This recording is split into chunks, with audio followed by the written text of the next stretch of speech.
Right here we have Mr. Abdulah Hamimi, and Abdulah, we're very thankful you can be with us. Abdulah has contributed long-standing efforts working closely to mobilise large-scale collective action between Muslim university students associations all across Victoria. Leading many community initiatives, Abdullah's dedication lies in educating and equipping his wider community to confidently practice and share Islam with others. He is the Australasia Outreach Specialist for IERA and also an executive board member at his local Muslim community organisation, Pillars of Guidance Community Centre. Motivated by challenging existing ideological frameworks, he is committed to uplifting his local and global Muslim community. If you could please give a round of applause for Mr. Hamimi.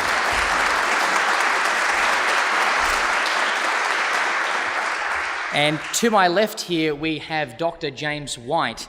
James White comes from Phoenix, Arizona. He is the director of Alpha and Omega Ministries.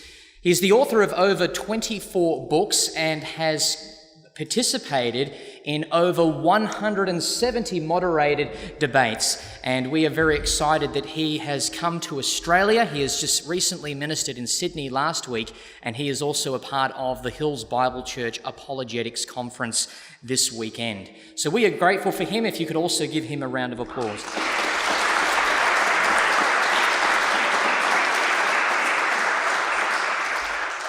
Now, before we formally begin our proceedings, I want to just tell you what you are going to be in for.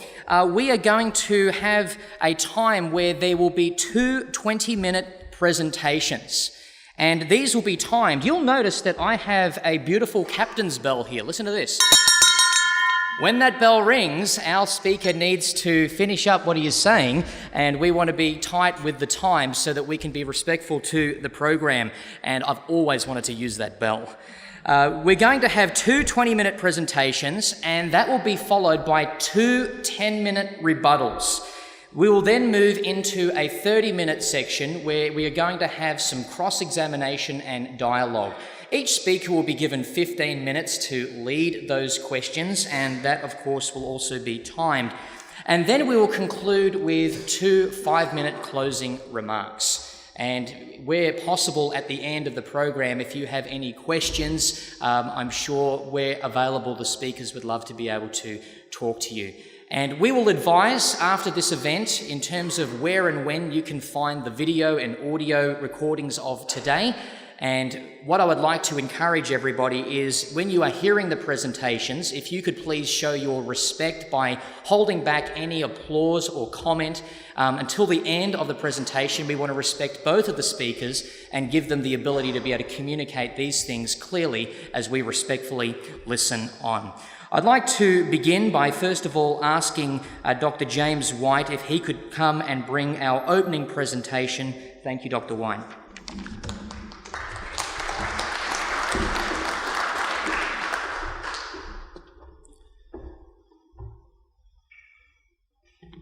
All right, well, it is indeed a pleasure to be with you. I am very glad that Abdullah was able to make it through that wonderful... I'm discovering that Australians have interesting difficulties with traffic. It seems a little bit like the United States in that way, but I'm very happy that you all were able to be here this afternoon.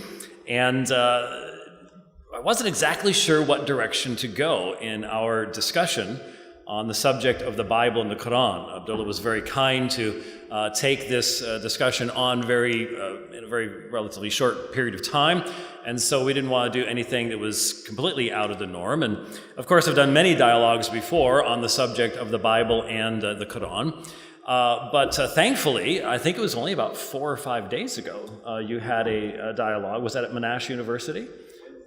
Was it Wednesday? Something along those lines, with a Christian on this very same subject. So I watched that and said, okay, there we go. We'll be able to be a little bit more focused that way, because when you talk about comparing two scriptures, let's keep a few things in mind. Not everyone knows the historical backgrounds of these two particular books, but when you're looking at the Bible, you're talking about a collection of writings by more than 40 authors that was collected over 1,500 years.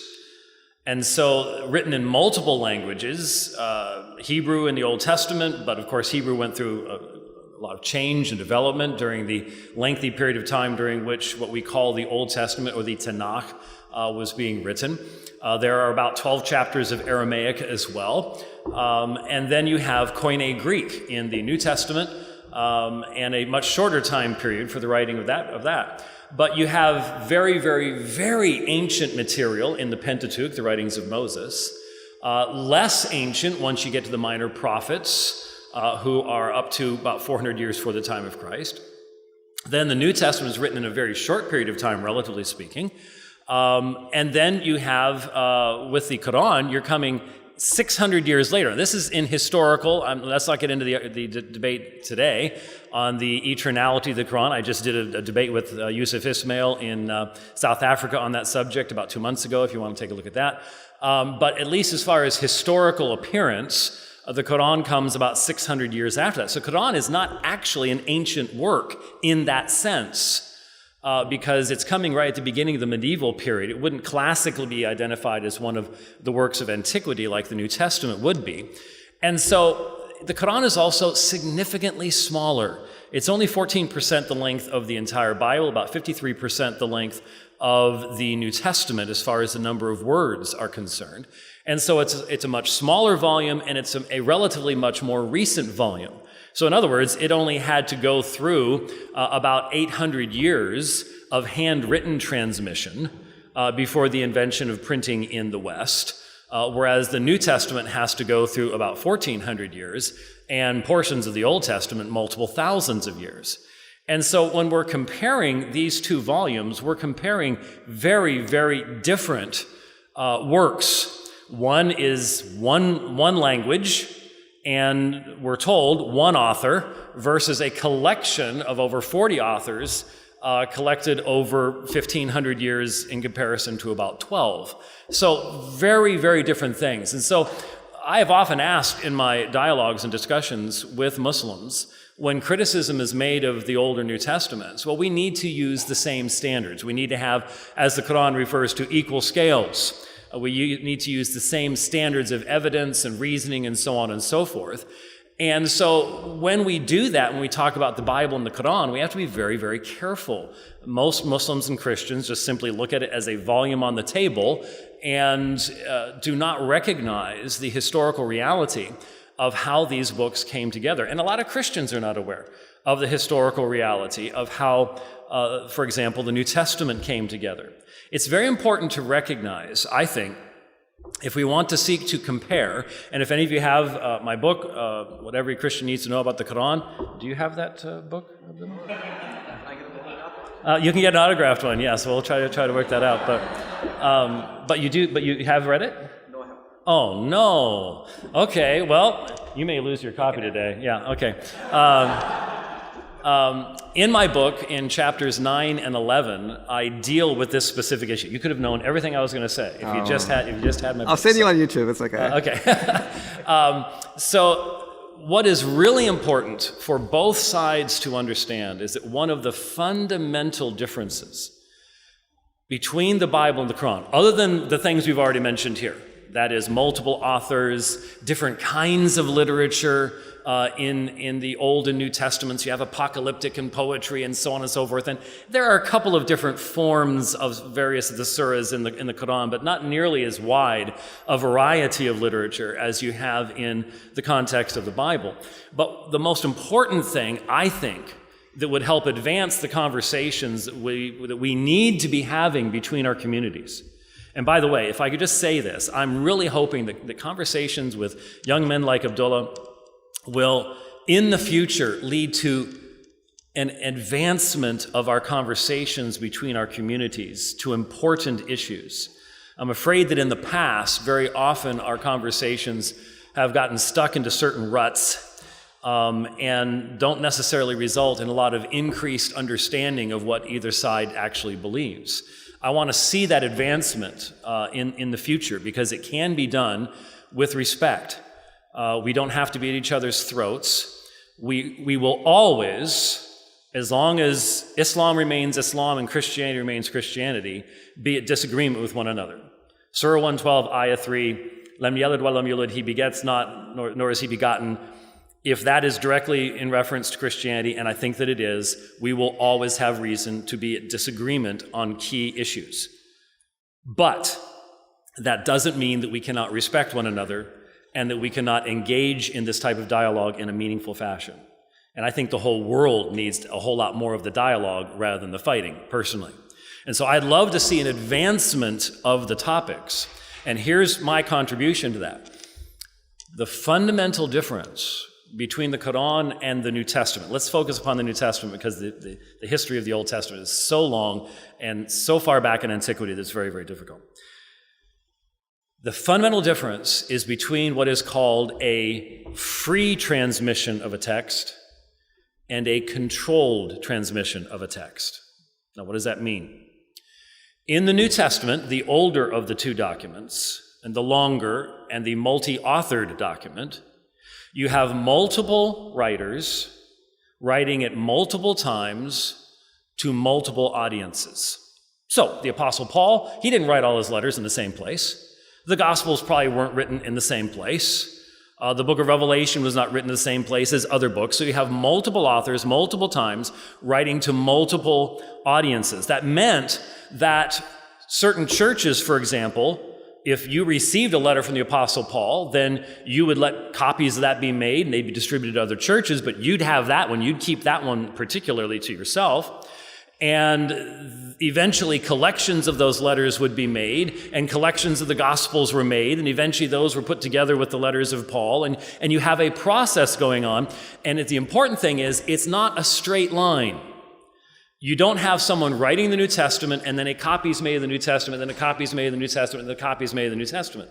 You have multiple origination sources, and hence you have multiple lines of transmission going up through history until they start being collected together.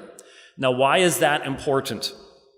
It's extremely important because what it means is there was never, ever a time in the history of the New Testament when any man or group of men could control what was in the New Testament. Oh, I know that's against YouTube. And if you get your scholarship from YouTube, you'll believe anything on any subject there is.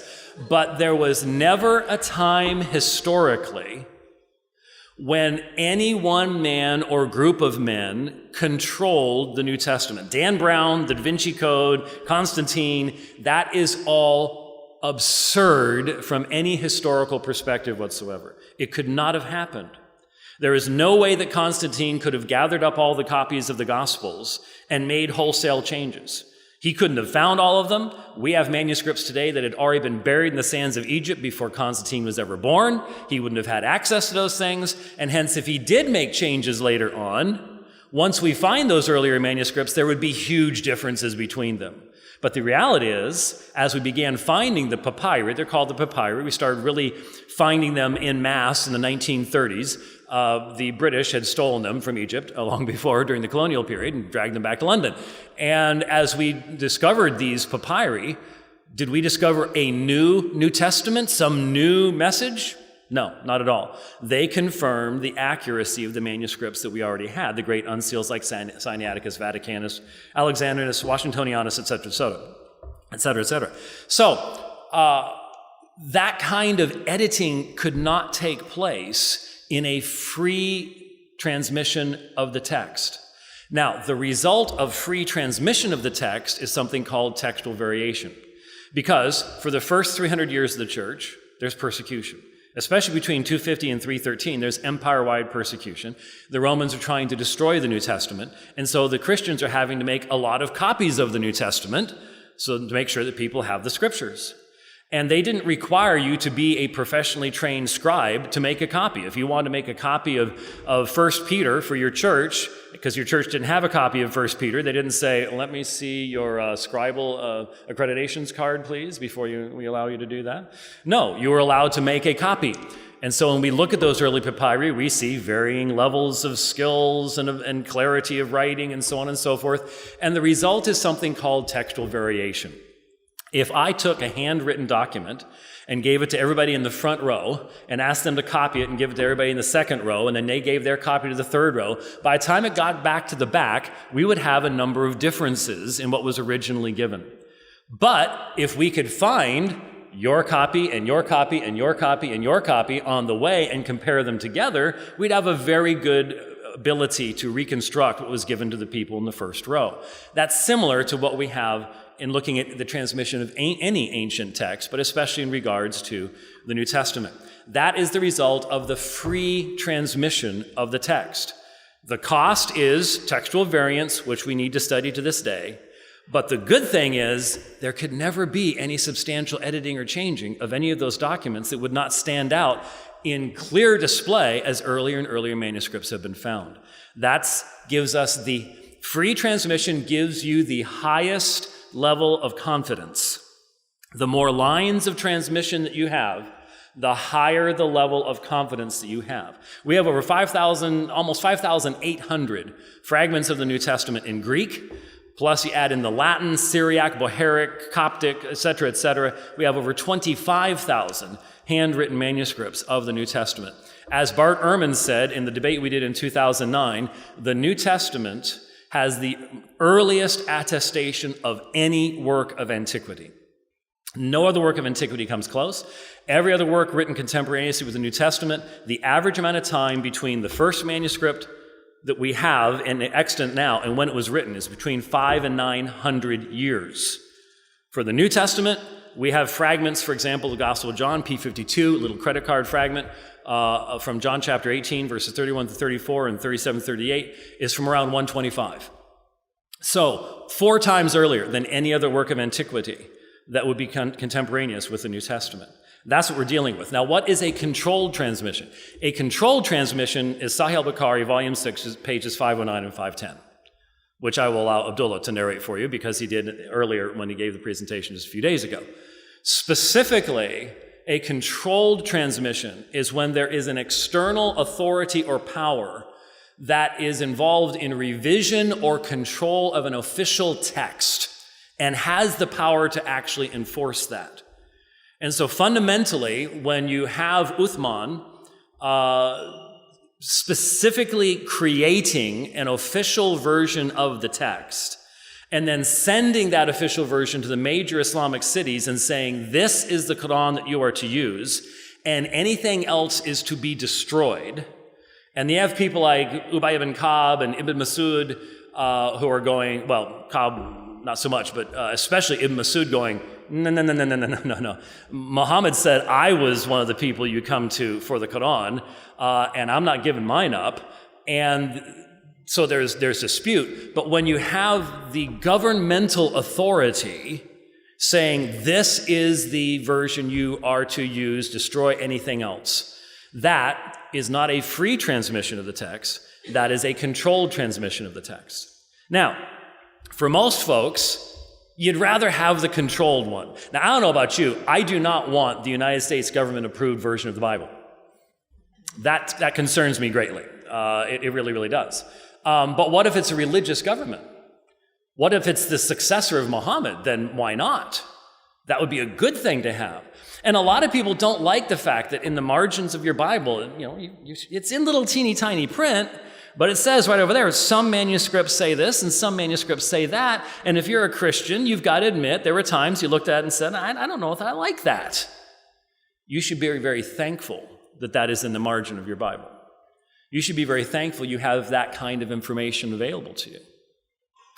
Because the controlled transmission of a text can only give you confidence back to the last revision of that particular text.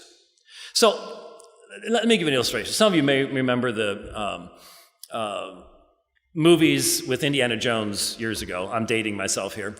Some of you will watch some of the oldies channels. And you remember the search for the Holy Grail. And the Holy Grail's in this, remember the cave with the dude that had been sitting around in there for 700 years? That's a really boring job. And didn't even have cable. And I'm not sure how you live for 700 years, then a Nazi can shoot you and you die immediately. But anyway, the believability was sort of rough. But a lot of people would like that, let's just have one version of the New Testament, and it's kept in one place, and if we need to know, we go ask the guy who lives for 700 years and protects it. That way we'd have no notes, we'd have no concerns whatsoever, except for one thing. How do you know what he's been doing in there for 700 years? You've got no way to check. Maybe he decided he could do a better job than the original writers did. You have no way of knowing, because unless you have a free transmission of the text and hence can compare many, many manuscripts, if you only got one, you have to trust that whoever produced that one got it exactly right. And so what if Uthman was successful? What if he produces the final edition and he sends it out and says everything else needs to be destroyed, and everything else was destroyed? It wasn't. That's one of the issues that we need to discuss. You have this on a manuscript, papyri and manuscript finds, things like that. But what if he was successful? How far back then could you go in the transmission of a controlled text? Only back to the last successful revision. Now, I remember I debated Adnan Rashid on this subject in London a number of years ago, and he said, hey, as long as we can get back to Uthman, that's perfectly fine with me. So there you go. As long as that's your ultimate authority, there you go. But you're admitting we can't go back to the original, we can only go back to the last revision in a controlled transmission of a text. Now, when you have controlled transmission, you're going to have much less in the way of textual variation. There are textual variants in manuscripts of the Quran. That is not even a questionable thing. I'm sure that's not going to be disputed today. That's been admitted by many of my opponents, easily documented. But you're not going to have nearly as many because you don't have nearly as many copies being made. So what's the situation we face today?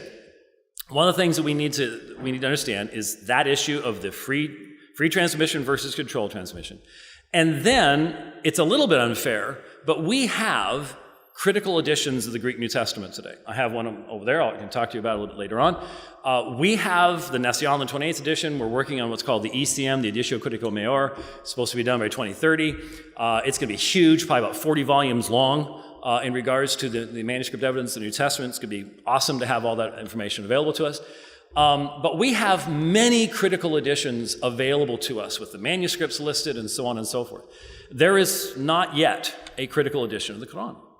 They're working on it. There is a project undergoing, but as far as having a even close to complete catalog of all the manuscripts, their contents, collations of the manuscripts, the availability of information, the critical study of the Quran is in its infancy in comparison to the New Testament. And that means the conclusions that we come to in this type of a dialogue and discussion have to be, that they can't be final.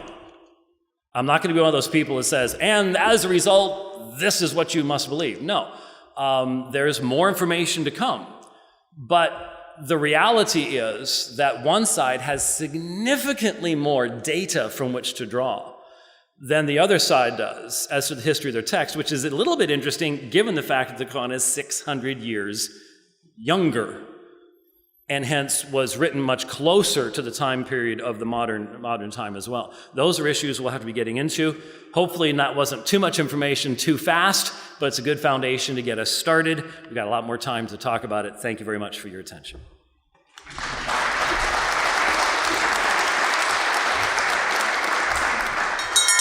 I'm sorry you didn't get to. I needed to ring that bell. Thank you, James. I'd like to now begin a 20-minute presentation as Abdullah brings this one to us now. All right, good afternoon, everyone. I'd like to thank the organisers for providing this opportunity and also seeing James White in real life. I've only seen him on the computer so far, and I look forward to reading his book. I echo a lot of the sentiments that he expressed in terms of dialogue between either faith and the nature of respect and reflection, not necessarily to answer questions, but perhaps to get us to think a little bit more deeper about our own beliefs and our own foundations for them, for both sides. So I'll begin my presentation. You might actually get an opportunity to ring this bell on me because I've got quite a few things to run through, but let's go into it. So have you ever thought about how the religious scriptures that we have today have been passed on throughout history? And thanks to innovations like the printing press in the world that we live in, which allows for the mass distribution of information, we don't have to really worry about the loss of our religious texts or because of the printing. We only have to account for a small portion of our history of most of our religious texts because of that, which span thousands of years. The vast majority of religious texts today have been passed down to us through scribal traditions, whereby manuscripts are copied word for word, hand by hand, using materials such as ink and leather.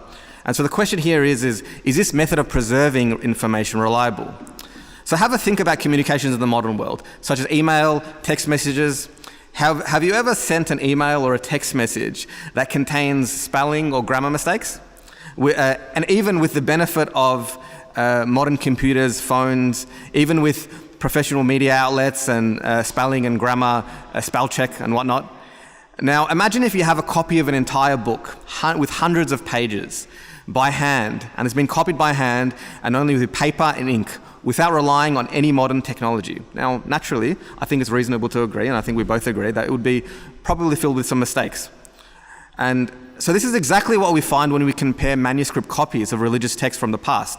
They're filled with many spelling mistakes, missing words, sentences. There have even been scribes that have made intentional changes to suit a particular agenda. And I'm not going into conspiracy theories, although some of them are interesting.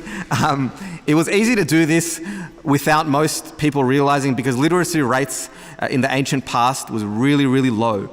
And there were very few scribes. Now extend this copying process over hundreds of years and even 1,000 years. Now, you can imagine how this text will change over a long period of time. Accidental or intentional or changes will eventually gradually creep in. Now, imagine if you had this task of evaluating all these written copies with all their differences. You would have to compare each of them to the original, word by word, line by line. Now, this would be an extremely time-consuming task, but if you had enough time or enough people helping you, eventually you could work out which copies were the most accurate compared to the original. Now imagine if you had to perform this task of evaluating all these variations, but this time you didn't possess the original to compare it against. It would almost be impossible to determine the accuracy. This brings us to another major problem with relying with manuscripts only. And the preservation of information. Over time, they can be lost, they can be damaged, and so we don't always know or have access to the original or even the early copies of the originals. And so therefore, we lose the ability to determine which of the copies we possess is the most accurate. Now that we have a background of the transmission of ancient texts, we can have a better appreciation of the transmission of the New Testament. The earliest physical manuscript, which was mentioned by Dr. White, is the New Testament manuscript known as P52, dated by the earliest part of the second century, nearly 100 years after Jesus. It was from the Gospel of John, and it's about the size of a credit card. That's all we have.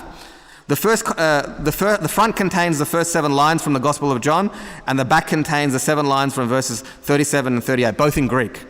Now, the earliest copy of the New Testament is Codex Sinaiticus, and that was dated in the 4th century. Now, to trace this timeline, that's 300 years after Jesus.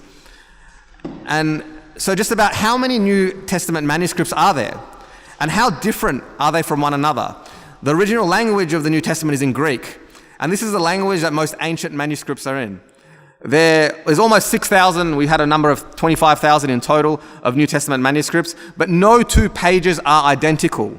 This is according to the Interpreter's Dictionary of the Bible, and I quote, there is no one sentence in the New Testament in which the manuscript tradition is wholly uniform.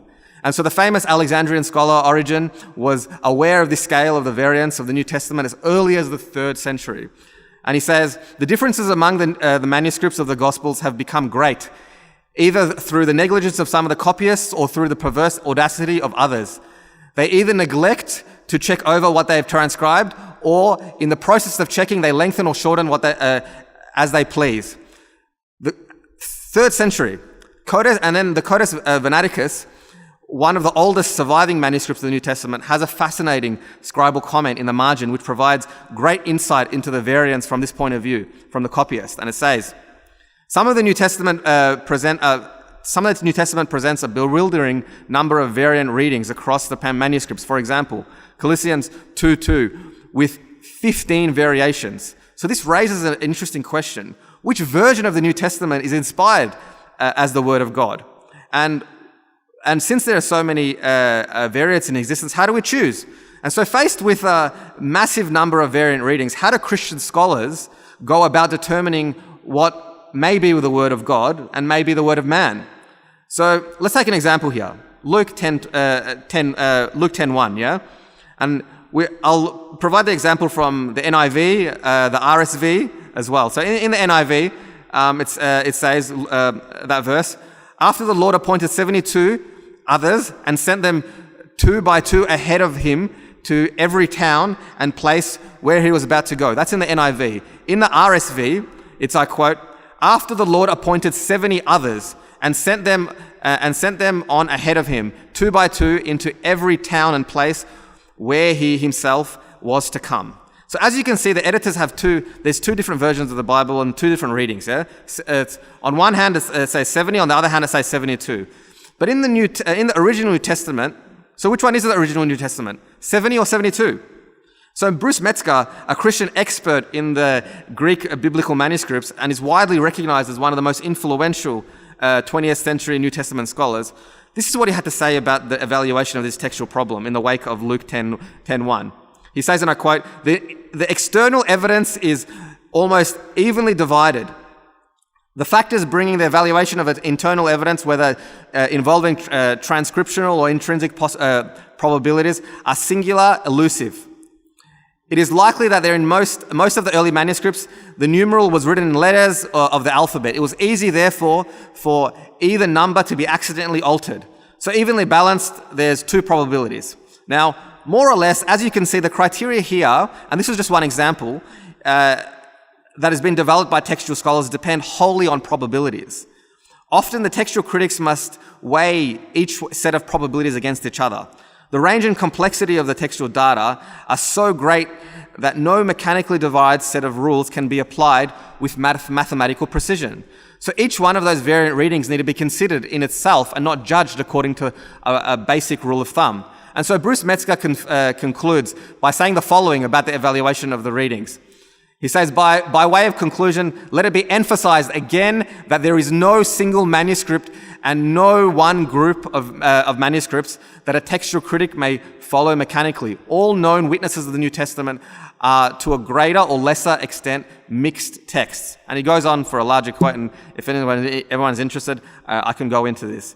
And so, answering the question whether the Bible is the Word of God, we have the difficult task of identifying which version may be the Word of God. And so as we've seen, ultimately it's fallible editors that decide what goes into the New Testament, not Matthew, Mark, Luke, or John.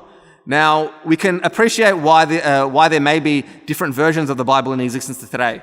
And scholars of the Bible, those who are experts in sifting through the huge number of variants that exist in the manuscript tradition, can't agree on which copies are the most accurate. This is because they have the tough task of estimating which copies are closest to the original without possessing the original to compare. I'll say that again. Their task is to come as close as they can to the original because they do not have the original to compare it.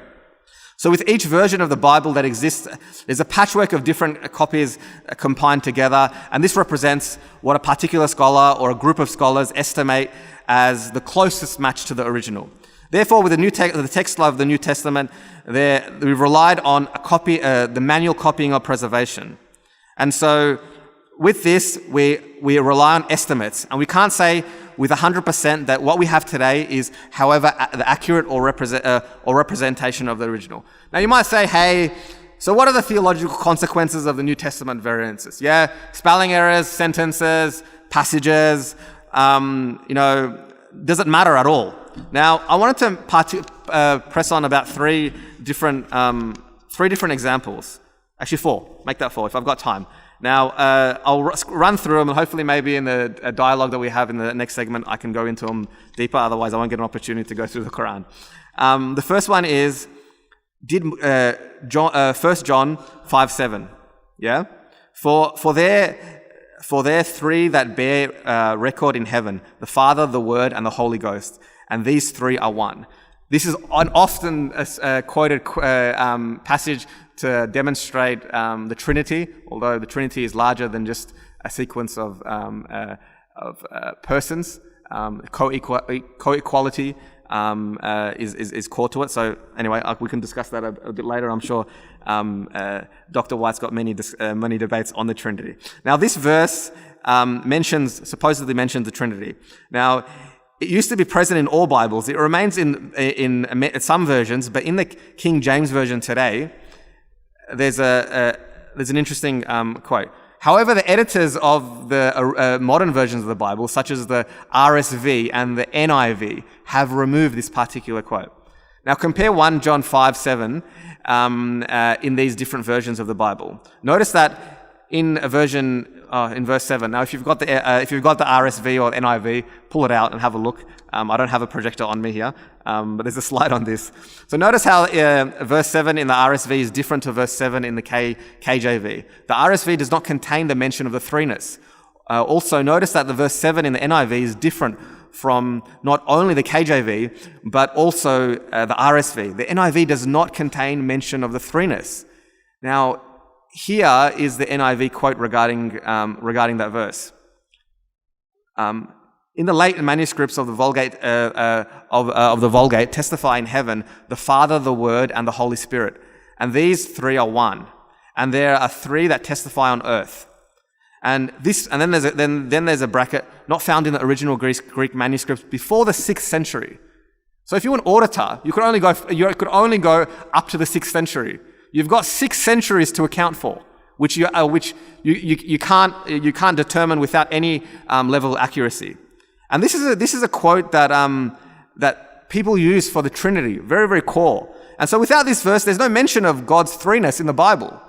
So one has to wonder if the Trinity is even a genuine doctrine of the Bible in this case. Why is there only one explicit mention of God's threeness and only in later editions?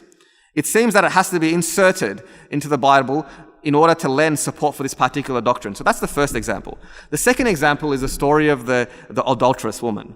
Now, and to refresh your memories, as the quote goes, let any of you who is without sin be the first to throw the stone at her. How often have you heard this in sermons? Now, this section of the Gospel of John, verses 7:53 and 8:11, is a famous story of the adulterous woman who is about to be stoned because of a charge of adultery. Now, in these verses, Jesus was questioned about her punishment and utters the famous words, "Let he who is without sin cast the first stone." Now, this whole story is another later addition in the in the earliest New Testaments, and it's not found until the 5th century. And the vast majority of those prior to the 8th century lack this story. And so here's an interesting footnote regarding this verse in the NIV. It says, the earliest manuscripts and many of the ancient witnesses do not have this in John. A few manuscripts include this verse, but wholly or only in part. And so Christian theology teaches that Jesus came to do away with the Old Testament for punishment of crimes of passion such as adultery. And these verses are commonly cited by Christians to support this claim. And so without these verses, we find no other examples of Jesus not following the Old Testament laws and dealing with the punishment of the crime.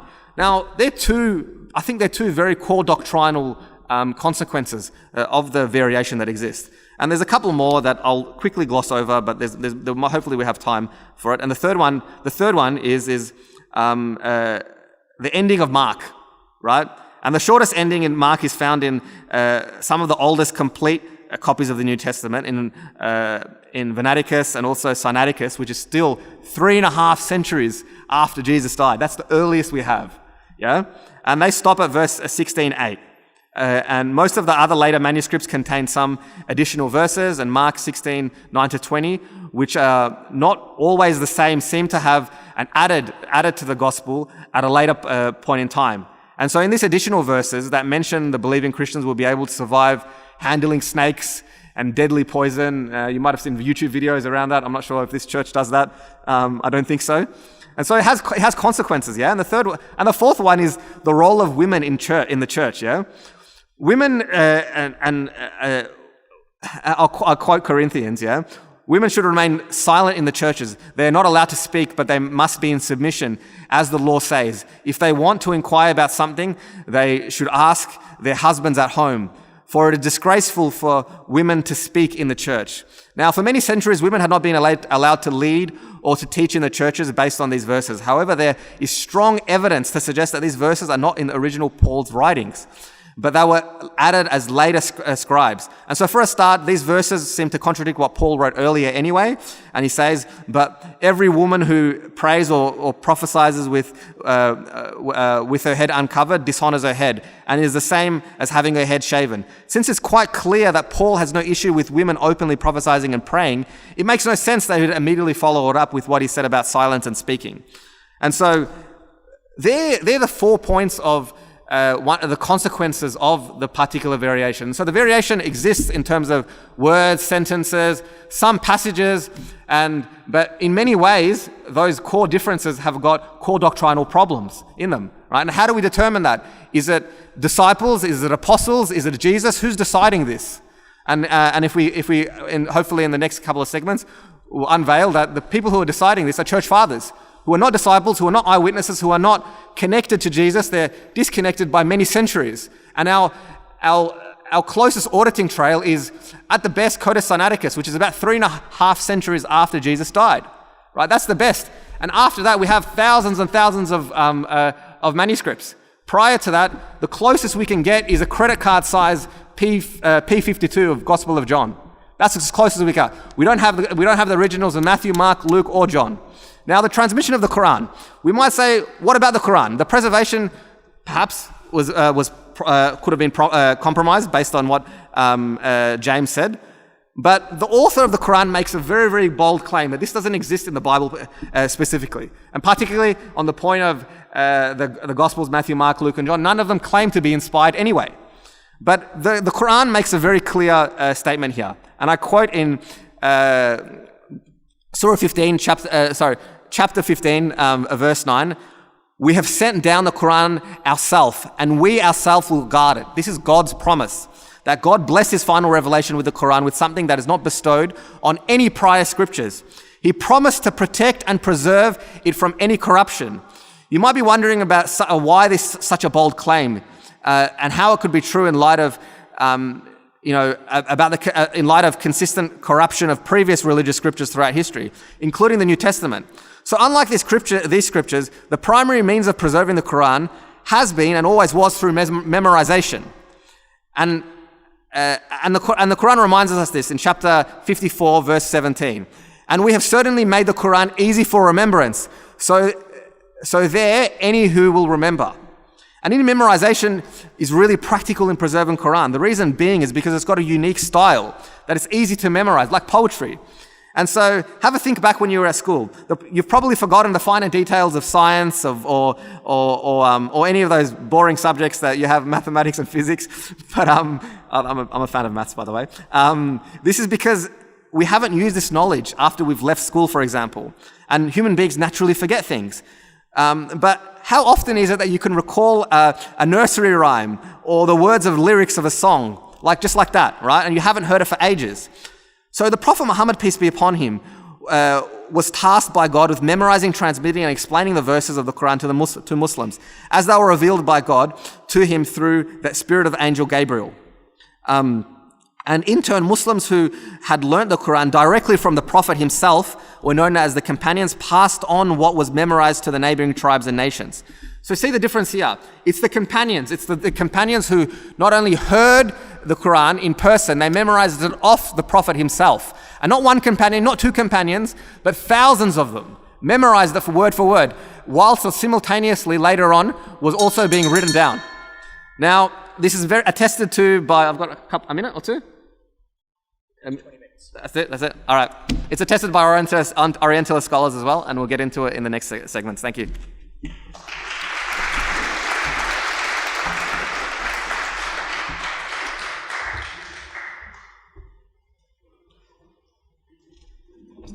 Thank you very much, Abdullah, and thank you for letting me ring the bell. I really wanted to do that. I'd like to ask James now to bring the first rebuttal, and this will be 10 minutes.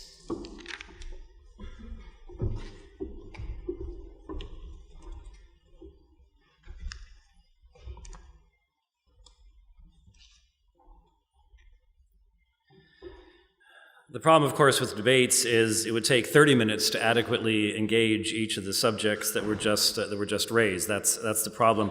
I'd like to begin by giving Abdullah some gifts. Sorry, I'll give you some later on. But here is my book, What Every Christian Needs to Know About the Quran, and also Bruce Metzger's A Textual Commentary on the Greek New Testament that he was just quoting from. I don't know if you actually have the whole volume, but you will now. So thank you very much. All right, I won't spend a whole lot of time on each one of the variants because those of you who listen to my program know that only 2 weeks ago I spent about 90 minutes on the Comma Johannium. That is 1 John 5:7. I went through all the manuscript evidence. When it was said, for example, that it used to be present in all Bibles, that is simply not true, obviously. It is an insertion in the Greek text that the earliest testimony we have amongst Greek manuscripts is from the 15th century approximately. I have examined the actual manuscript that forced Desiderius Erasmus to put it into this third edition of his Novum Instrumentum in the Trinity College's reading room in Dublin, Ireland, Codex Montfortianus. It was not written by John. It is not part of the Greek manuscript tradition. It is a Latin gloss that first appears in the 5th and 6th centuries, went into the Latin Vulgate, became popular. It was never used by the, for example, Church Fathers at Nicaea to prove the doctrine of the Trinity. I've written an entire book on the Trinity, never quoted 1 John 5:7 because it is not a proof text for the Trinity in that sense in any way, shape, or form. So we are not dependent upon it. It has been well known by all scholars, anyone familiar with the New Testament, that it is a later edition. So when it is said, it's a, quote, people used to prove the Trinity, not by people who know their Bible. It may be used by others, but it is not used by those who actually understand the foundation of the doctrine of the Trinity. Every talk I give on the subject of New Testament reliability, I make sure everybody understands that there are two major texts in the New Testament that involve a major block of texts that are variants. That is the Pericope Adulterae in John 7:53 through 8:11, and the longer ending of Mark 16:9 through 20. There is significantly earlier evidence for the longer ending of Mark than there is for the Pericope Adulterae, which first appears in Codex Bezae Cantabrigiensis in the 5th century, which is a very unreliable manuscript. I call it the Living Bible of the early church.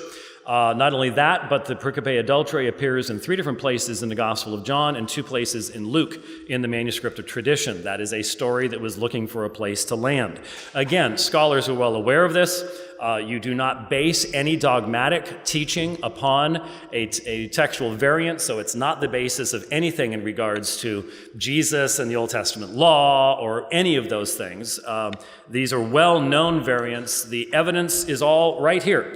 So anyone who wants to go out can purchase. This is the Nestle-Aland edition of the Greek New Testament. You can buy the United Bible Societies. These are all available digitally. They're all available on phones and tablets and everything else today. And you can look those up, and there's the bottom of the page, or all the variants laid out for you. Now, this has more variants than the UBS text does. How many variants are there?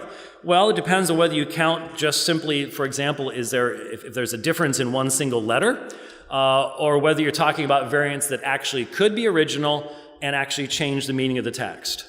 If you're talking about bulk variants, including spelling and everything else, in the about 3 million pages of New Testament manuscripts in Greek, there's about 400,000 variants. That's a lot. But when you boil it down to what could be original and could actually be explained to someone who doesn't read Greek, there's between 1,500 and 2,000. Now, here's the issue to understand. Everything that was given to us by the apostles of Jesus Christ is right here. It's either in the text or in the notes. We have not lost any of the original readings. Now, there is nothing like this for the Quran. The only reason that Abdullah can raise issues about textual variations is because we have enough information about the early texts of the New Testament to identify them. Look at the Arabic text of the Quran that most everybody in this room, if you're a Muslim, reads from. Are there any notes at the bottom of the page? Are there any notes on the side of the page? Nothing. It was created in 1924 in Cairo, Egypt. It was not done by a bunch of scholars, and yet it has become worldwide, not completely. Pakistan has its own reading, so on and so forth, but it has become worldwide the standard. And yet it doesn't come from doing meaningful manuscript study. It is just simply printed in that way, and there are no notes. So the reason that we're talking about variants in the New Testament rather than variants in the Quran is because there are only a very few sources of information about the variants in the Quran. And so when you're reading the Arabic text, you don't know if that's a variant or not. You've got no information. The top copy printing has a chart with a few variants in that, and you can go dig up some of the books on the Sa'ana manuscripts and discover the large number of variations that are found in those. But the fact is, this doesn't exist in Islam yet. So which is better, to know the history and have all of the data in front of you, or to just have an established text and not even know what its history is? And say, well, it was memorized. Well, the problem is, in the very narrations in Sahih al-Bukhari, what was the primary reason when people approached Uthman to do his revision? There were differences in the recitation amongst the people in Iraq and Sham. So there were differences. So how do we know what those differences were? When that collation was done, verses were found that were not in the original one, that were done a number of years before that, in the original manuscript. Well, not original manuscript, the original collation manuscript. There were verses that were found, a verse in Surah 9 that was found at that time. What other verses? We don't know, because we don't have enough information. And so right now, we are living in a day where something tremendous is happening. And I do not have time to explain this. But right now, when we talk about the difference here, I am actually doing a PhD program. My doctoral advisor did his PhD under Metzger. So you've already heard Metzger mentioned, so you get the idea. And what I am specifically focusing upon is something called CBGM, Coherence-Based Genealogical Method.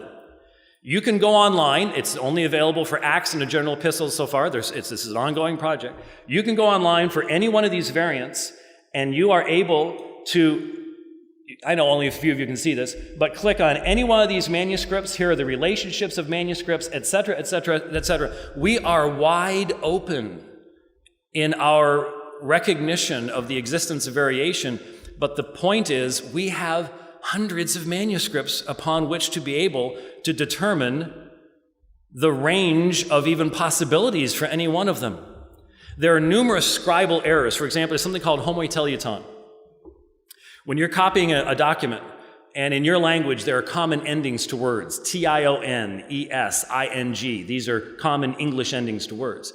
It is very easy for a scribe, upon writing a word that ends with tion, when looking back at what they're copying, they find another word that ends with tion. They think it's the same word, but actually it's a few words down the road, and they inadvertently skip what's in between.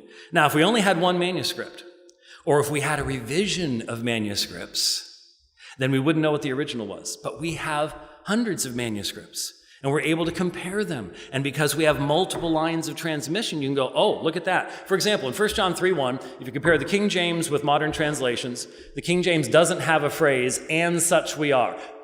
What greater love the Father has shown us, that we should be called the children of God, and such we are.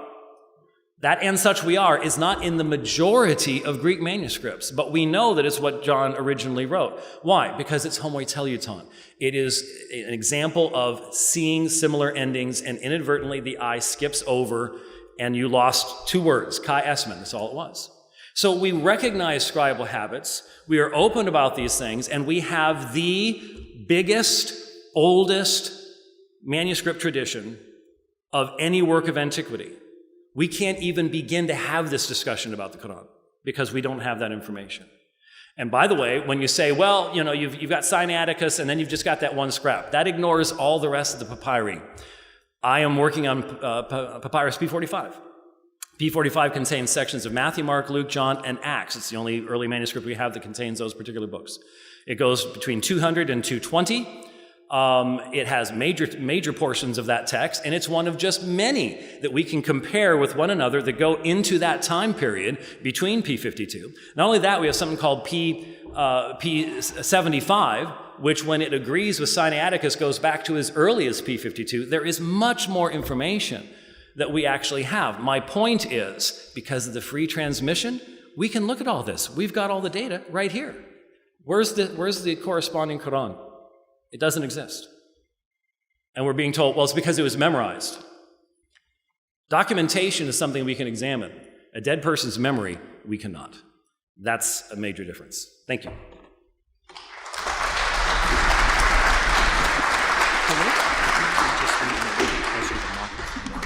Is it 10 minutes? 10 minutes. All right, thank you very much, Dr. White, for the book. I'll get your autograph after the debate.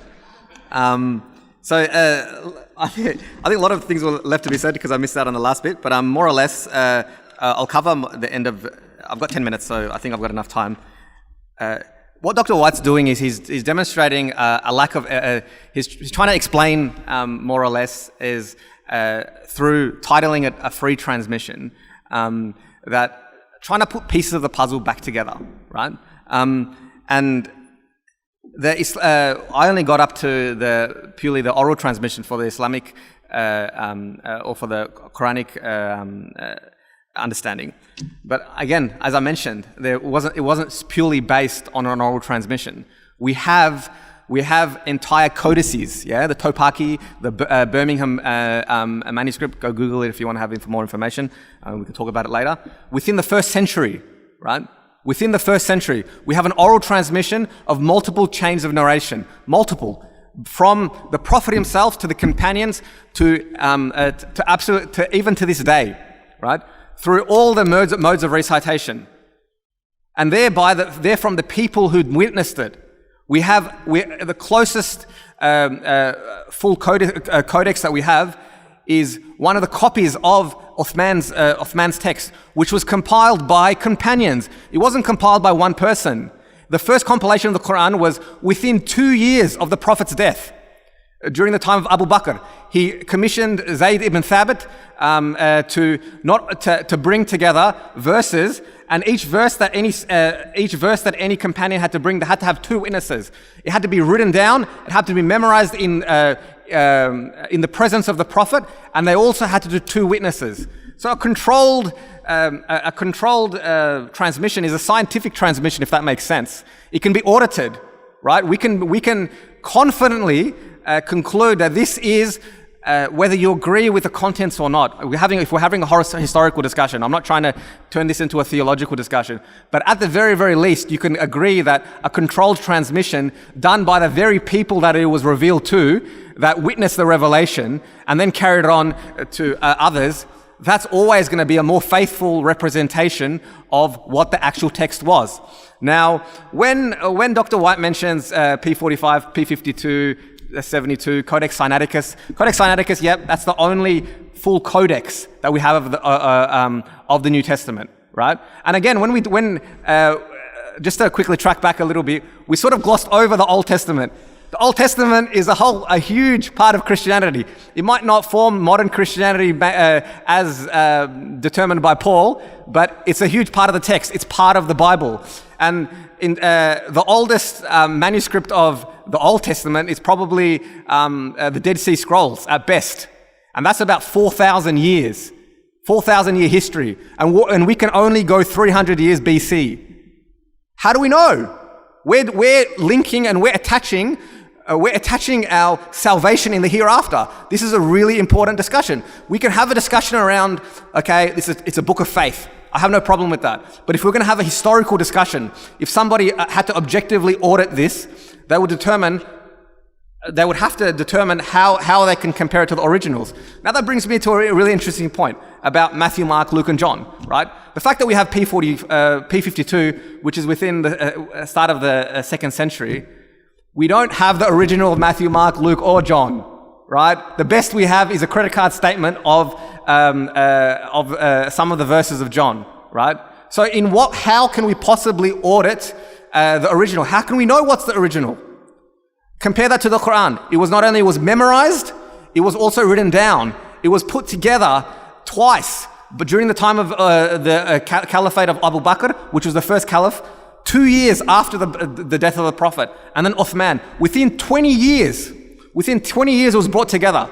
And yes, it was one of the triggers of Uthman commissioning the compilation, or the Uthmanic compilation, was because there was different recitations. Now, the question of different recitations, we're talking about potential different recitations, but we at least have the close ascription of the text. What 3.5 centuries later in Codex Sinaiticus, that's the whole book. By the time we have that, just put your imagination or put your historian hat on and just imagine the transmission of ancient texts. Not only scribal errors,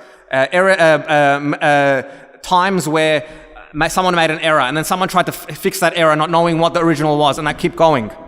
How can you determine that? Certain parts of, and I respect that Dr. Whiteworth made those admissions. There's certain parts of the New Testament that we can now confidently determine that it's not part of the New Testament, and they were later forgeries because they don't exist in, for example, Codex Sinaiticus, which we only found that recently. So prior to that, people were taking that as faith. Now, as a Muslim, if I confidently knew that, if I found out that a certain part of the Quran was not the Quran, or I think that would be powerful, I think, at the very, very least.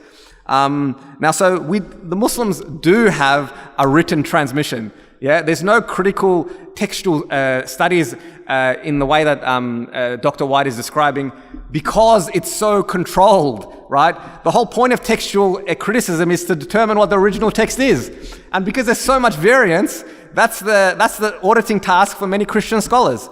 In the Islamic faith, there's a very, very strong introspective and reflective tradition within the tradition to determine, and that's called the Isnad system, the system of chain of narration. So in the Islamic tradition, we only take from people that we know who they are. So we know the chain of transmission. This person studied under this person, spoke to this person, and we know who this person is. We know his biography. We know whether he's reliable. We don't take from this guy was old, for example, this guy didn't have a good memory, or he had certain biases and that sort of stuff. So the controlled, for something like this, for something as heavy as determining our salvation and our faith, I think it's incredibly important for us to determine the accuracy. But nevertheless, from the Islamic point of view, we believe that the Bible was never meant to be preserved anyway. There was no promise, there was no divine promise that it will be preserved. And so for that reason, the Quran, Allah comes in the Quran, says, and He guards the Quran. Not only does He claim that it will be preserved, but He doesn't just say that this is the word of God and just believe me.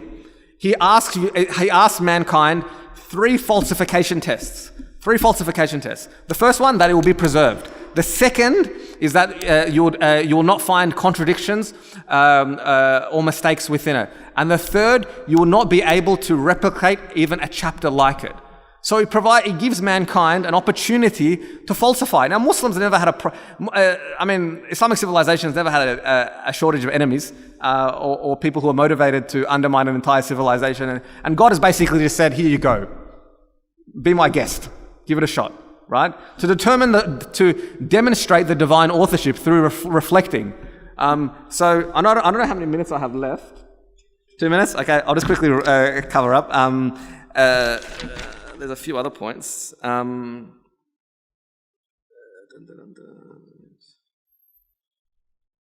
So we don't have the highest level of confidence that you can have for the New Testament, right?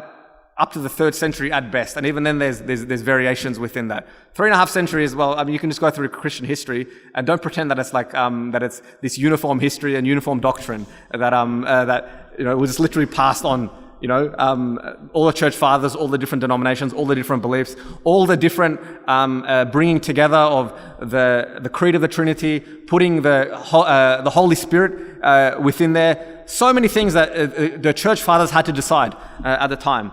The last point that I wanted to touch was particularly the anonymity of Matthew, Mark, Luke, and John of the four Gospels. The fact that they were authored anonymously in the sense that it was not ascribed to Matthew, Mark, Luke, or John. These were ascriptions that were given to them at least a century and a half later. During, for example, Justin Martyr. That's probably the first time in history that these Gospels were titled Matthew, Mark, Luke, and John to begin with, right? And you compare that to the Quran, we know exactly who it came to. We know exactly who who attempted to compile it and who preserved it. And to this day, those chains of transmission exist. And to this day, we have many, many manuscripts. I wish I bought that book in the other debate. The Timeless Quran, I think that's called, by Mustafa Azami. Basically, what he's done is provided manuscript evidence, taken it from the manuscripts themselves, from India all the way to North Africa, and from each century of the Islamic civilization. So we can demonstrate both from an oral tradition as well as a textual tradition that the Islamic scripture is faithful. Thank you.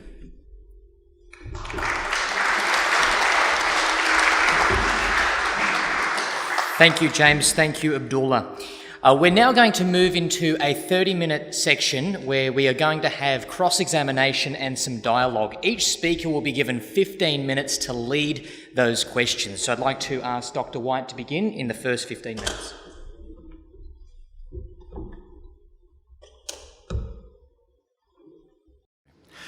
All right, Abdullah, just a few quick questions. How long after Muhammad did Imam Bukhari live? A few hundred years. A few hundred years. And so the narrations that you are depending upon for the establishment of the accuracy of the Quran were collected as long after Muhammad as Codex Sinaiticus was written after the end of the New Testament age, right? The parallel of the hadith versus the actual scripture of God, I don't buy that. They're two in the Islamic tradition. The hadith and the Quran are not one. So to represent them as one, I wasn't assuming that. I'm simply saying that I'm simply asking if you can have accurate information that is foundational to your position in Bukhari, and that's collected hundreds of years, and yet you're saying that if Sinaiticus is hundreds of years, that somehow is a problem. It seems to be inconsistent. So Bukhari was penned 300 years, right? So all Bukhari did was bring the hadith together, bring the authentic narrations of the Prophet, peace be upon him, together into one book. They existed way before Bukhari. In fact, they existed during the time of the Prophet where and this is just one canonical book, right? There's many compilations of hadith prior to Bukhari. He only has a particular special section because of his mode of classification. Such as Muqatil's collection, right? There's many. And yet Imam Malik's Muwatta was within less than a century of. But isn't it true that Muqatil is not viewed as having authority because he didn't use the later development of Isnad standards that only come a couple hundred years later? The Isnad standards existed from right from the beginning. That was core of the Arab and the Islamic tradition in the beginning. Then Imam Malik's Muwatta demonstrates that very perfectly. Then why didn't Muqatil use them? Imam Malik. So what it is they compiled hadith into a book. Imam Malik's hadith. There's many of Imam Malik's hadith that are also in, for example, Bukhari's hadith or Muslim's hadith. So, for example, let me give this example. In many of Imam Malik's hadith, the chain of narration, because he lived in Medina so close to the death of the Prophet, the chain of narration is 2 people, 3 people, right? So that demonstrates the time lapse between. Isn't it true that of all the hadith that Bukhari or Muslim examined, that the majority they rejected as not being Sahih? They had a there's levels of classification. Right. Sahih, Hasan, so on and so forth. But it's a little bit more than that. Mutawatir, right. And that's the highest level of classification, where that's mass transmitted to an extent where by multiple independent chains of narration. Yeah. So it's impossible for all these people to come together and conspire. That level of hadith, there's only a small percentage of them. Right. The other hadith,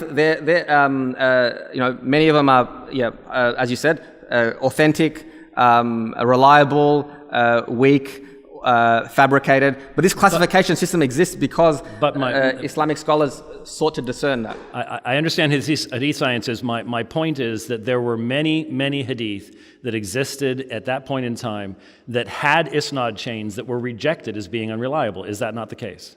That's fine.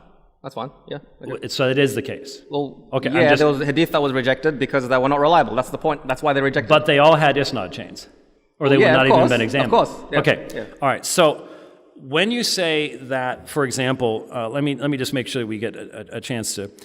You said when you gave the standards for Abu Bakr and then Uthman's creation of their mushaf, you said that there had to be multiple witnesses and all the rest of these things.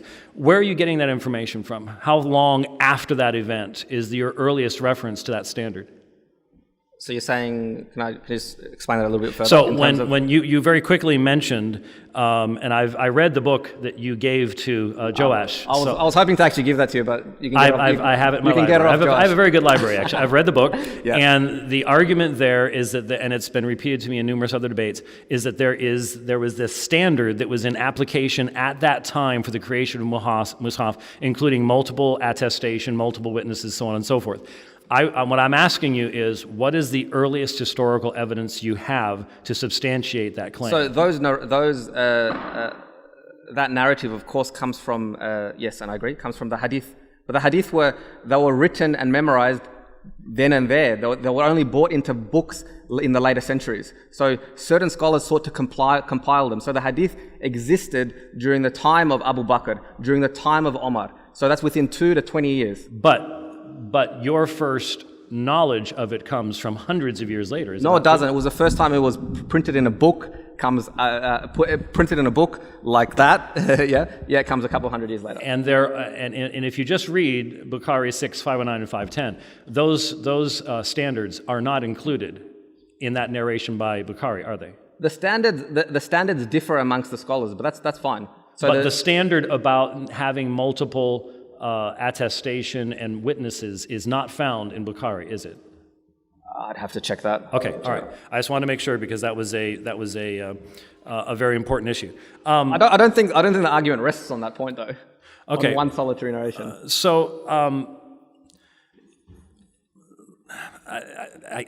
All right. Let's talk a little bit about anonymous authors.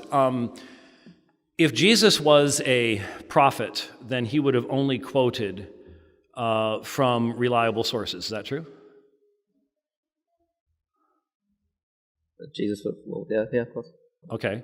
So when Jesus quotes from the broad portion of the Old Testament, and we don't know who wrote many of the sections he quoted from, was he in error for quoting from those sections? I will clarify that. No, I'm not saying that there's no truth contained within either the Old Testament or the New Testament. I'm just saying I'm putting a question mark in terms of how can we determine that truth. And how can we know? How can we know divine truth? So I can say that generally. Okay, but that's not what I asked. Jesus said that the scriptures cannot be broken in John chapter 10. You can't use the New Testament you're taking the New Testament for granted. You can't. That's circular reasoning. There is no possible way to talk about what Jesus said without going to the quotations of him from the first century. But that assumes that the New Testament or that quotation is a reliable and authentic quotation of what Jesus said. And you believe every word about Jesus in the Quran, right? Of course, yeah.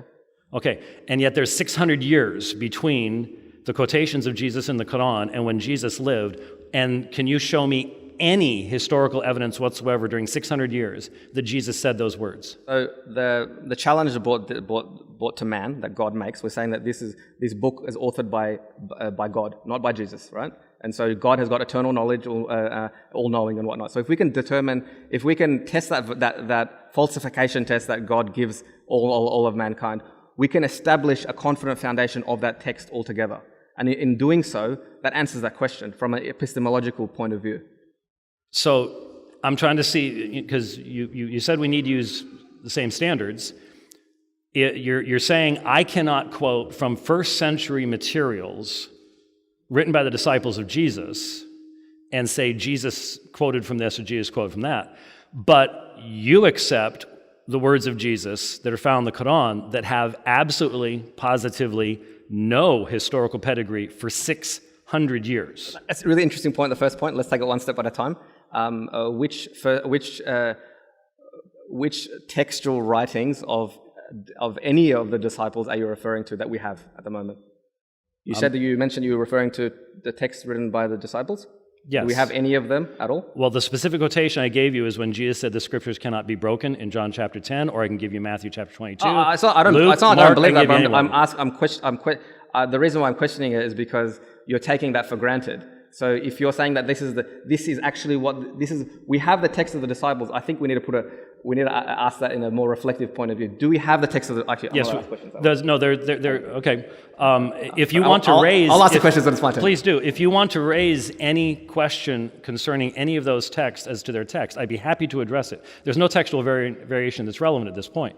My point is that we can't have a discussion about what our texts say if you say, well, you can't quote from the New Testament as having relevance to Jesus, but I can quote my text as relevant to Jesus, but I have zero historical, so you just simply have to accept my acceptance of a text that comes 600 years after yours. My argument was not based on that. The only verse that I mentioned was the verse that asked mankind or challenged mankind to test the veracity of the Quran. I didn't make any reference to Jesus. I didn't make any claim to truth. The only claim to truth that I made was to question the foundation of the text itself. But I was simply pointing out that Jesus, in the first century documents, quotes from the Old Testament and books that we do not know who their authors are. Which first century document are you referring to?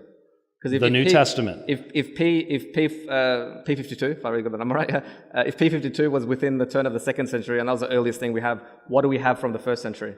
We don't have anything from the first century. That's my point. You would not expect to have anything from the first century. I would be the nice. Closest any other work, I'm sorry, I'm making an argument there. I'll be glad to refute that later on. But, so, do you have any first century copies of the Quran? If not, you can't quote from them. Yeah, the Topaki and the Birmingham manuscript are very, very close within the first century. But neither one of those are complete. So any other sections of the Quran you can't quote from, right? They're very close. I mean, if we're making a comparison discussion, compared to the complete version of, which is Codex Sinaiticus, that's 3.5 centuries.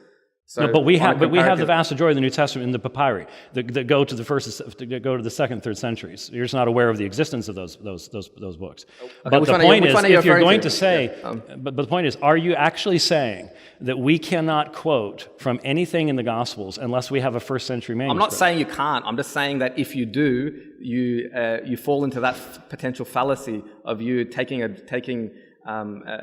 assuming the authenticity of the text to then determine the authenticity of others. Why aren't you assuming the corruption of the text rather than the authenticity of the text? No, it's the way logic works, and I'm very sure you're very aware of it. If you're making the claim, you have to substantiate it. I'm asking a question. You're making the claim that it is a faithful representation, so it's the onus of responsibility is for you to demonstrate that it is. So who are your experts that say that Matthew, Mark, Luke, and John are not first century documents? Textual criticism scholars. No, not even Bart Ehrman agrees with you. I've debated him. I've watched that. That's one debate that I have watched. That's right. So not even Bart Ehrman believes they're second century documents. Actually the claim? Well, actually, can you say that claim again, just so I can answer you? Bart Ehrman does not even argue that Matthew, Mark, Luke, and John are second century. They're first century documents. No, I'm not arguing that. That's what I had asked you. I said, what scholar? You don't have first century material. You don't have Matthew, Mark, Luke, or John. You don't have it. You don't even have copies of it. No one has ever claimed that we do. Okay, it's irrelevant to anyone who puts together ancient documents. I think it's really relevant to this discussion today because if you don't have the original, how can you determine what the original looks like? Okay, you don't have the original of the Quran, so therefore you can't know what the Quran looks like. But we have a controlled transmission, and we have a very close original. We have, within 2 years, it was compiled in one book. So you're using one standard. You don't know what that book looked like. You're pushing the date of the Mus'haf back so that you can say that you have a first century one. If you use that standard, neither one of us can quote our books, right? No, because we have two modes of preservation and transmission, where the New Testament has only got one. Nobody memorized the New Testament. It was passed on a story to story, copy to copy, and we have what we have left. And that's what we have. So the writings of the New Testament, writings that outside of the New Testament, such as Clement, the Didache, Ignatius, all these things within 100 years of the original, you just discount their quotations of the New Testament? That's not the original. I'm not saying it's the original. Yeah, but so you're saying you can see that there's no original. I'm happy with that. No one has ever argued otherwise. Okay. And no historian has ever argued otherwise. That's why I'm just trying to understand how you don't have an original of the Quran, and you will say, but I can still quote it, And then you say, but you can't quote from anything in the New Testament, even though it's a first century document, and we have the earliest attestation of any work of antiquity that goes back to that point. So I don't understand how you can say this is consistent. This is a comparative discussion between the Quran and the Bible. So if we're going to compare it, and maybe if I would have had a projector, I could draw a table of comparison. Yeah. So we have one that we have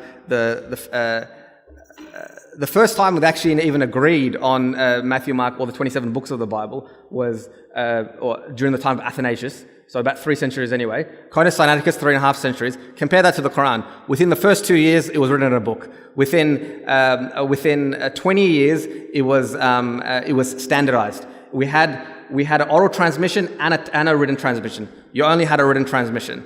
The earliest manuscript within a century. Earliest full manuscript within 3 centuries. Why do you if we're just having a I need to stop you. discussion, Why do you keep saying full manuscript? The top copy is not full. There's missing parts. We have the Topaki and the Birmingham. But they're not complete. They're fragments. They're not fragments. I think that's a very, very they're long fragmentary. stretch. They're missing portions. I mean, if you call they're missing portions. If you call like 75% or 80% of it a fragment, I think we got more than that. Yeah. No, you don't need to ring it. We already stopped. No, please ring it. Yeah. Okay.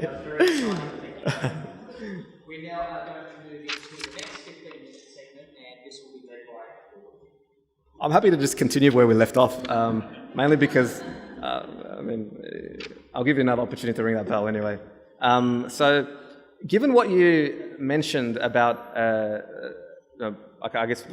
think we've established that the originals don't exist, right? And okay, cool, lovely, good start. Yeah, the originals don't exist. The copies of the originals don't even exist. And the mode of transmission that you described was the free transmission of the text, which I'll read more about in your book, and that editing took place in certain times. There's certain. What do you mean editing? So, for example, we mentioned how there was certain insertions or certain parts of the that's not that editing. we know about. Yeah, that's not editing. You don't call that an edit? No. Okay. No, so it's real simple. In the ancient world, when you would make a manuscript and you made a mistake and missed something, you would write it in the margin. The copyist, if he could not ask you, if you weren't alive anymore. That didn't always happen. You know, that's why there's so many differences. Could I finish the sentence? Lovely. Okay, I need to finish the sentence. And therefore, you had things called glosses. The copyists were conservative, and so they would not want to miss anything. And so, for example, John chapter 5, verse 4 was probably a marginal interpretation that became incorporated in later manuscripts. So that's not editing, because editing would involve the purposeful changing of what is there. This is just simply a copyist doing the best he can to make sure he copies everything that's in the exemplar before him. Okay. So given, that's essentially the question that we're asking. What reasons do we have to believe that this is... Actually, the first question I should have asked is this, really. Do you believe that the Bible is the inerrant word of God? I do. You do. And so and you'd also believe that God does not make any mistakes? Yes. Would you also then say God will preserve his word? He did through the manuscript tradition in a particular fashion, through the free transmission of the text, yes. So if you qualify preservation as variation that we only were able to determine only after we found Sinaiticus, for example. You have a very ahistorical understanding of Sinaiticus. It wasn't found just recently. Von Tischendorf was in the 19th century. Codex Vaticanus preceded it. It was known to Erasmus in the 16th century. So prior to those revelations, how did we understand the text? They were not revelations. Prior to those finding out that we found those. And the Greek manuscript tradition had been going along just fine up until that period of time. So do we have more information upon which to do textual criticism today than we have in the past? Of course. That does not mean that at the time of the Reformation, for example, there was not a perfectly adequate Greek manuscript tradition that communicates the exact same message that we have today. That's what you need to understand, is that these variations do not change the theology of the text. They might change the number of verses that we quote in support of a particular reading, but they do not change the theology of the text, and even Bart Ehrman recognizes that and admits that. Okay, I'm not Bart Ehrman, so good for him. But you seem to like his sources. Oh, yeah, do you really? That's good. What else is there? But no, you are not Bart Ehrman. You're much nicer than Bart Ehrman. Oh, lovely, thank you. I can tell you stories, but I will not take your time to do so. What else do we have here?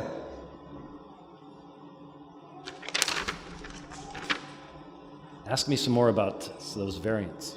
Yeah, I'm coming. I had to talk way too fast. All right, so let's just make a direct comparison, yeah? Let's not make a direct comparison between the Bible and the Quran. Could I point out that I pointed out that we can't do that? We have to, as best as we possibly can. This is the nature of today's discussion, surely. But this is where my objection is. There is a 600-year difference. There is a language difference. And we're only if we're talking about the Bible, it's more than 600 years. But if we're just limited to the New Testament, because you keep mentioning Sinaiticus, so you have multiple authors, you have a different language, and you have a 600-year difference. So when we compare them, that always has to be included. Okay, that's okay. We can still make a comparison. And the fact that the Quran is its initial promulgation is in a time period where people are friendly in the Islamic world to its text, over against 250 years for the New Testament, where the Roman Empire is not friendly to its text at all. There are major differences that have to be historically taken into consideration. So and we can fairly attribute or appreciate the context of either in making that comparison. Yeah. Yes, very much so. Okay, so if we can determine the chain of transmission orally and textually, which the Quran can, how is that a weakness as opposed to a strength? Because what you've described in terms of the mode of transmission for the New Testament in particular, you've highlighted particular challenges, which, if anything, requires more answers, which makes it more difficult, which is the whole point of this discussion, right? Where, Actually, I think the problem here is that you seem to be interpreting the massive amount of data that we have that no other work of antiquity possesses with it being a problem. What it means is we just have to do harder work. We have lots of data in the Quran. I don't agree with that assertion that there's. I mean, yeah, in terms of numbers, absolutely, but there's huge amount of data of manuscripts in the centuries for the Islamic narrative across the world. I am unaware of any catalog. Well, I should have brought it. I actually have a catalog for you. I should have brought it in. That includes collations of manuscripts and the citation of variations. That author Azami, yeah, yes, before he passed away, yes. He actually published that when we had manuscripts from all 14 centuries of the Islamic civilization from across the world, and he compared word by word. Is that a question? No, I'm saying that I'm giving you a reference. Right. I'm just. My point is that's not the same. That's not how people do textual criticism of ancient documents. And even if we put the Quran into that category, there is no weighting of manuscripts. There is no critical edition where you and I can sit there and look at the manuscripts and analyze what the variants are and what their meaning might be. I do not believe that included the Sa'ana readings at all, did it? It does. The manuscripts in Yemen. He actually in the book, in the preface, he describes that he had special access to them, and he included it in that. But included in any collations? I'm answering. Can I answer one last question? Let me go back to answer what you actually said. You say, isn't our way superior? And that is assuming the accuracy of the isnad chains and the entire concept of hadith sciences. And my question to you was to point out that, in my understanding, the majority of the hadith that Imam Bukhari or Imam Muslim examined were rejected by them. They all had isnad chains. So simply having an isnad chain, I don't know of anyone outside of Medina or Al-Azhar who thinks that is a truly valid historical mechanism for doing historical study. You want to have manuscripts. You want to have citations of manuscripts. In other words, external writings, muqatil or someone like that. And yet muqatil is put off to the side and not allowed to speak to these things because of that artificial application of the isnad concept. So I don't accept the idea that that is a greater way of transmitting things.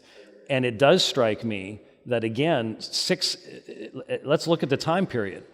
The Quran, in writing, let me put this in the form of an answer. The Quran tells the people of the book that they have nothing to stand on unless they look to their own scriptures, right? Surah 5, as I recall. It makes a qualification after it says that. It then talks to in light of Muhammad's revelation of the Quran. Yes, I'm aware of that. But it says that to the people of the book. And then it says to Muhammad, if you have any doubts, talk to those who are reading the scriptures before you. So it seems to me, anyways, that this hyper-skepticism that is the modern Islamic perspective really goes back to Itzar al-Haq and does not go back to Muhammad. Itzar al-Haq. You're familiar with the book? 1864 Indian scholar. It predates that. Sure, it predates that far. We have but Ibn Taymiyyah in the 11th. But the hyper-skepticism. I know that subjective. Ibn Taymiyyah. I'll give you a couple of quotes that from Orientalist scholars and also a Bible scholar as well. So Orientalist scholar, and I'll finish. Do I get to respond to them? Yeah, of course you can. Yeah, I can give it to you if you want anyway. So Orientalist scholar A.T. Welch says, for Muslims, in the Quran is much more than scripture or sacred literature in the usual Western sense. Its primary significance for the vast majority through the centuries has been in its oral form, in the form in which it appeared, as a recitation chanted by Muhammad and his followers over the period of time of about 20 years. And the revelations were memorized by some of Muhammad's followers during his lifetime, and the oral tradition that was thus established also had a continuous history ever since in many independent ways. And also through the written Quran. Through the centuries, the oral tradition of the entire Quran was being maintained by the professional reciters. Until recently, the significance of the recited Quran has seldom been fully appreciated by the West. Now, a Bible scholar, Kenneth Clegg. Okay, no, wait. Kenneth, you're filling the whole time with more citations. You're cheating a little bit over there. Okay. I'll go 4 minutes. Okay, so because as I pointed out, the motivation for the revision under Uthman was differences in citation. You know that there are different arufs as the way it is actually cited. And I am really concerned when I read Bukhari to see that there were entire ayat that were found after the original Abu Bakr collation that were inserted at a later time. Which ones were they? We only know there's one reference given to us, but it's very clear from the narration that there were other ones. Which ones were they? How do we know? There is a lot of questions that are raised as to how you can go from multiple reciters into a written text. And I have sources that are contemporaneous with yours, from Christian sources that knew of the hadith that say that there had been things that were lost by that point in time. So I can go to the same time period and provide quotations if you want me to. We don't have time anymore, but I gave them. They're actually in that little book right next to your elbow, right there. Thank you. So take a look at it. Just on that point, so you're referencing the hadith sciences or the collection, and then questioning them at the same time. There's many things that Bukhari said as well that we're aware that. So if we can't pick and choose in what we take. The second. I'm sorry. Did you say we can't pick and choose? We can't pick and choose. Absolutely not. If you're going to selectively pick and choose and decontextualize certain hadith, that's not how. Okay, I just want to understand what you're saying. Are you saying that you either take all of Bukhari? If you're going to take Bukhari as a reliable source of evidence to throw back here, well, then you've got to take the rest of it too. You can't just pick what you potentially and decontextualize that as well. Could I point out that from my perspective, Bukhari clearly contains really important information. I think 6519 and 510 is particularly important for one simple reason. It's a little bit embarrassing.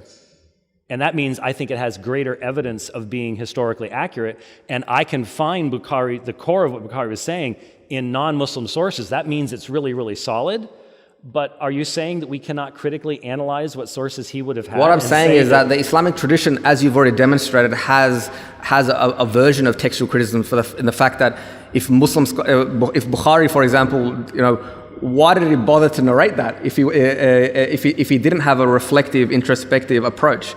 Right? The Islamic tradition has a reflective, introspective approach to their own text, which is why certain criticism of certain claims are also preserved within the tradition. And this has been analyzed by scholars. This is not something that is a revelation, if I can use that word. When you say this has been analyzed by scholars, let me point out, every variant that you've mentioned has been analyzed by scholars all the way back to the early church. I'm not bringing anything new, if that makes sense, That's right.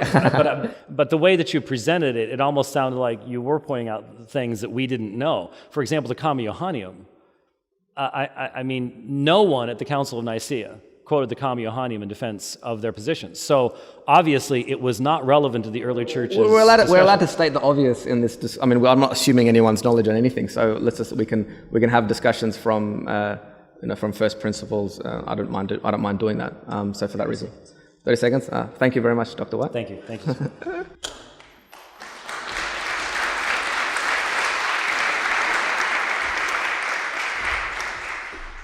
Thank you both very much. We're now going to move into a time of some closing remarks. Each speaker is going to be given 5 minutes to bring these, and then at the end we'll bring all of these proceedings to a close. So if James could come and bring his closing remarks first.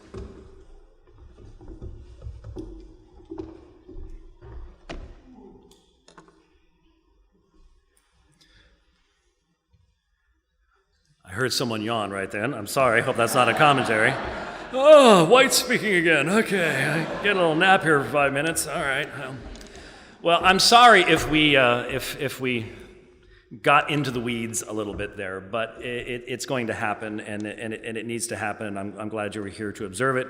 It can be done without people flying over desks and attacking other people and beating them with books and things like that.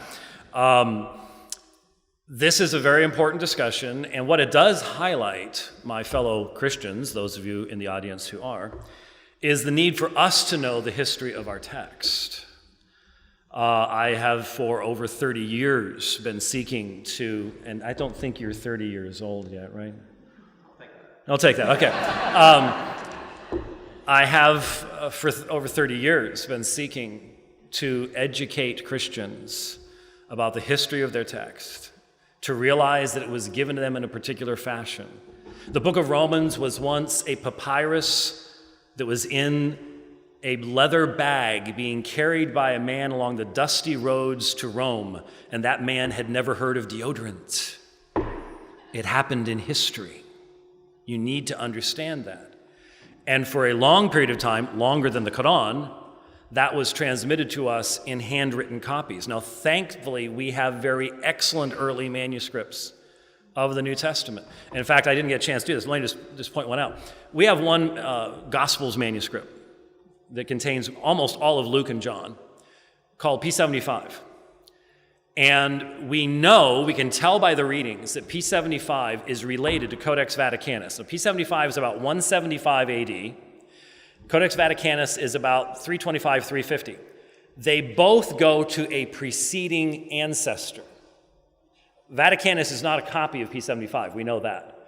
But they both had an ancestor. That means that when P75 and Vaticanus have the same reading, that reading goes back to at least 150, probably 125, as early as P52, the little credit card that has been mentioned numerous times before. But P75 is entire books. It's not just a little shred. So you see, we have in the papyri far more information than I think Abdullah is familiar with in regards to that period of time. But the reality is, if you use the standard that I think he was using, and that is, you either need to have the originals, we do not claim to, or you have to have something from the first century. Was that the first century 100 years after the time of the writings? Well, if Paul's writing as late as 60, that's 160, we're getting pretty close with something like that. But why is that? And who made up that rule? And if you follow that, we know nothing about history. Because our history, our knowledge of Rome is based upon Pliny and Tacitus and Suetonius, and the earliest manuscripts we have of anything they wrote are at least 500 to 900 years later. That means you can't quote any of those things. We don't know anything about history. That's why I was saying this is not how scholars do history. This is not how scholars do textual criticism. The fact that Matthew, Mark, Luke, John, Paul, they're all first century documents is really not disputed by almost anyone. They are first century documents, and given that when we begin to have the early attestation of them, guess what? They all say the same thing. Oh, but there's a word different here, a word different there. I remember an atheist asking Bart Ehrman on a show once, so, Dr. Ehrman, in light of all the textual variants, what do you think the New Testament was originally all about? And Bart Ehrman's like, it was about Jesus as the Son of God coming and dying on the cross and rising again for the salvation of the world? And the atheist is like, aww. He thought it was like space aliens or something like that. But the point is, Ehrman knows, anyone who studies textual criticism knows, that the manuscript tradition is united in the fact that it presents one message. And here's the key issue. The message it presents was not known to the author of the Quran. He did not know what Paul taught about Jesus. He did not know what John taught about Jesus. There is no evidence whatsoever that he was aware of that. And yet all the manuscripts, from wherever they come from, contain the same message, the same gospel. That really is one of the key issues that hopefully has been made clear this evening, that you all get to think about more, because this is just the beginning of a conversation, not the end of the conversation. And I thank you for being here to listen to it. Thank you.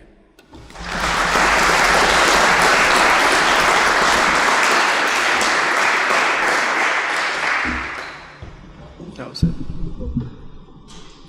Thank you for the opportunity to engage with Dr. White. It's someone I've watched, or I've grown up at least 30 years of. I'm a bit younger than that. So it's a privilege to share this platform with him, and I echo the point on history. I had actually before I do that, before I forget, I think Dr. White's a very big fan of Bart Ehrman, and if he is, you should go check him out. But the point about history, actually after the debate we had at Monash, a good friend of mine, Rob, he might be in the crowd here, sent me a video or something to listen to, and the speaker, the first thing he said was that a lot of Christians go to secular universities and learn about the Bible, and they lose faith in it once they go into textual criticism for many reasons, and he might be wrong on that. But the point was, what I took from that is the importance of knowing our history and being academically faithful and academic in it, in doing so. And so the history is really, really rich. History doesn't come from one perspective, and there are many perspectives and many conclusions that are brought forth. I wanted this particular discussion not to be one about necessarily about faith per se, more about a historical accuracy, right?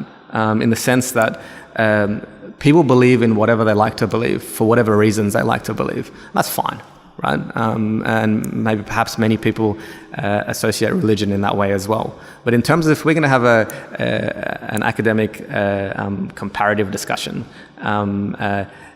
you almost have to sort of take that away a little bit in order to do that. Now, I'd like to end with that, or to highlight that the Islamic history is incredibly rich and incredibly informative and scientific in the sense that it can be audited, if that makes sense. So the history is attested to by multiple chains of narration of reliable sources, not just having the chain in and of itself. And these reliable sources can be known and audited to this day, coupled with a textual tradition. I think that's incredibly strong and incredibly reliable, irrespective of what you think of the contents of the book. At the very, very least, you can conclude that with beyond reasonable doubt that at least that there's a faithful transmission of what we had. And that's what I sought to present today, that that at the very, very least we can demonstrate that within 2 years of the death of the prophet, we can demonstrate the compilation and the preservation of the revelation. Now, in terms of the New Testament, naturally there's questions around it, but as a Muslim, I don't necessarily expect the New Testament to have been preserved anyway, because God never promised to do that with that particular revelation, and that the Quran was brought for all of mankind as the criterion between truth and falsehood. And so the Quran came to confirm the scriptures before it, including the Gospels. Right? And what I mean Gospels is the revelation brought down to the messenger, Jesus, peace be upon him. And so in that way, the Quran acts as a guardian over them. And I encourage you to read, learn, open up a Quran and learn a little bit more about it, just as much as you do for your Bible. So thank you very much again. And I'll get my autograph soon. Take care.